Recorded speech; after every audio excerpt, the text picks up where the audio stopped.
Assalamualaikum warahmatullahi wabarakatuh.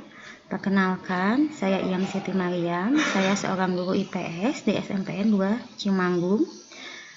Pada kesempatan kali ini, saya akan menjelaskan PowerPoint yang saya buat mengenai kegiatan produksi. Materi yang saya ambil ini hanya satu kegiatan saja, yaitu kegiatan produksi. Maka dari itu, slide-slide yang saya bikin pada PowerPoint ini tidak terlalu banyak. Baiklah, kita mulai. Sebelum ke materi, alangkah baiknya kita memberikan indikator yang ingin dicapai kepada siswa. Yang pertama, mengemukakan kegiatan produksi. Yang kedua, menyebutkan contoh kegiatan produksi. Yang ketiga, menjelaskan faktor-faktor produksi. Itu indikator yang ingin dicapai selama materi kegiatan produksi ini.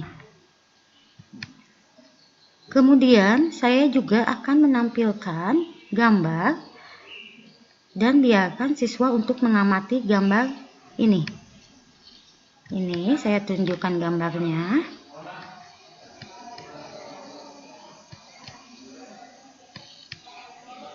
Sengaja saya bikin seperti ini biar anak-anaknya lebih terfokus. Jadi pikiran pertamanya mereka langsung ke singkong, apa itu singkong, kemudian singkong ini diubah.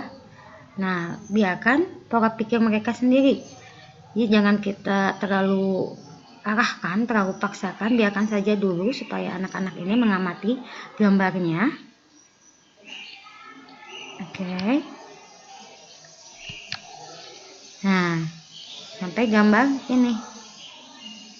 Jadi ada keterkaitan antara gambar yang sebelumnya, yaitu gambar singkong, dengan gambar yang ini, gambar keripik singkong, hasil produksi dari singkong.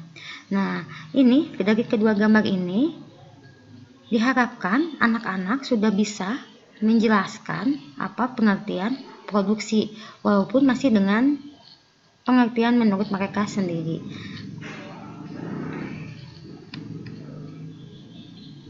Kemudian di sini juga ditekankan ada harga di sini, harga singkongnya keripik singkong itu 30.000, yang sebelumnya gambar singkong hanya Rp5.000 per kilonya. Ketika sudah diolah dari singkong menjadi keripik singkong, harga jualnya menjadi lebih tinggi.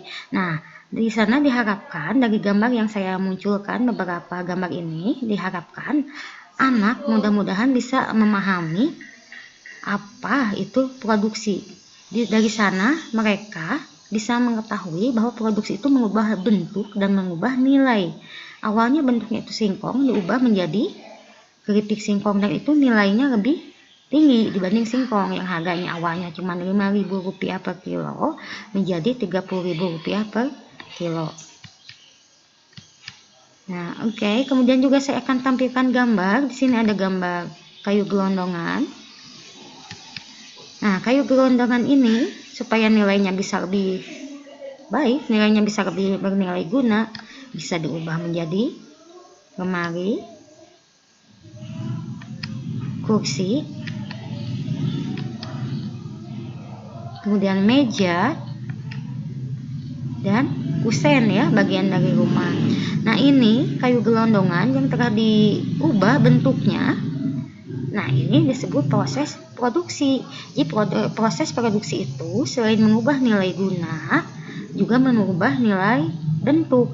Yang awalnya bentuknya hanya kayu gelondongan yang mungkin harganya tidak seberapa, kemudian diubah bentuknya menjadi lemari, kursi, meja, ataupun kusen, itu harganya bisa lebih tinggi nilai ekonominya dibandingkan yang hanya kayu gelondongan. Nah, inilah gambar-gambar yang ingin saya sampaikan ke anak-anak. Mudah-mudahan anak-anak lebih memahami apa itu produksi. Selain tadi mengubah nilai guna, juga mengubah nilai bentuk. Kemudian ini juga saya tampilkan satu gambar. Ini gambar, sudah tahu ya, ini gambar sapi. Kemudian kita ubah, sapi ini bisa diubah apa aja sih supaya nilai gunanya bisa lebih tinggi. Oke. mungkin sapi di sini yang udah disembelih, diolah, bisa jadi kornet, bisa jadi sosis, bisa jadi bakso.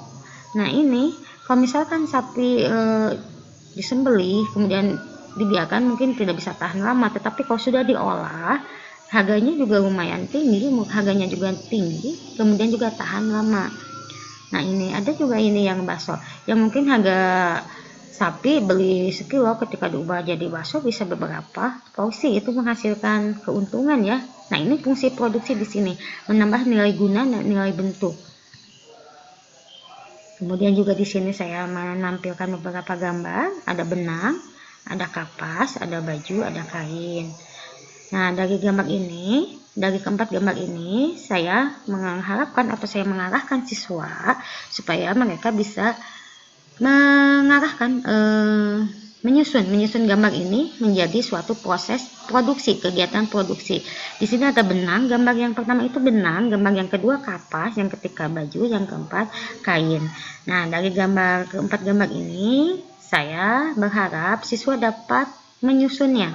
Mana yang pertama? Kalau misalkan ini mau dibentuk sebagai suatu rangkaian kegiatan produksi, kita biarkan saja gambar ini, kita dipersilahkan anak-anak untuk mengamati keempat gambar ini sampai mereka memiliki jawaban sendiri urutan dari kegiatan produksi dari gambar ini. Setelah semua siswa berpendapat, ngasih komentar, nah baru kita tampilkan gambar yang ini.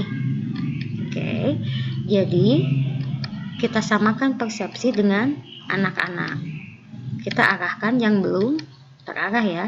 Tapi sebagian besar anak-anak sudah bisa memahami kegiatan produksi ini. Jadi kegiatan produksi itu mengubah dari bahan baku menjadi bahan jadi. Nah anak-anak sudah mengakui ini dengan bisa menyusun gambar-gambar yang 4 tadi seperti ini.